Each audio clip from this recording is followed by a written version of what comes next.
হাইলাকান্দি জেলার বেশ কয়েকটা মূল যাতায়াতের রাস্তা সড়কপথ বেহাল অবস্থা হয়েছে। বিশেষ করে আমাদের উম্মদনগর থেকে গাগলাচড়া পয়েন্ট এবং সামারিকুনা থেকে বিলাইপুর অঞ্চল পর্যন্ত এই যে মূল সড়কপথ রয়েছে, এই সড়কপথ আজকের দিনে খুব দুরবস্থা।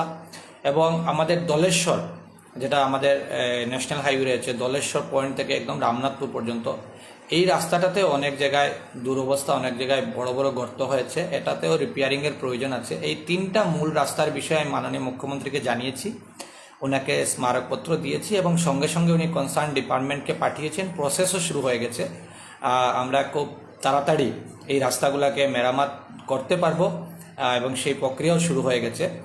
বিশেষ করে আমাদের সামারিকুনা থেকে বিলাইপুর, যেটা প্রতিদিন অনেক ছাত্র এই রাস্তা দিয়ে যাতায়াত করে, সাধারণ মানুষ অনেক যাতায়াত করে। তারপর গাগলাচড়া থেকে উম্মদনগর পর্যন্ত রাস্তা ঠিকই আছে, গাগলাচড়া থেকে উম্মদনগর পয়েন্ট পর্যন্ত, কিন্তু অনেক রাস্তায় অনেক জায়গায় বড় বড় গর্ত হয়েছে। এই গর্তগুলো ভরাটের কাজ করতে হবে।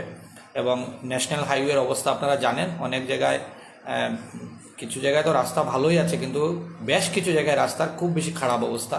তো এই তিনটা প্রমুখ রাস্তার উপরেই কাজ হবে। কনসার্ন ডিপার্টমেন্টকে প্রসেস করার জন্য বলা হয়ে গেছে, অল্প সময় লাগলেও কাজটা হয়ে যাবে।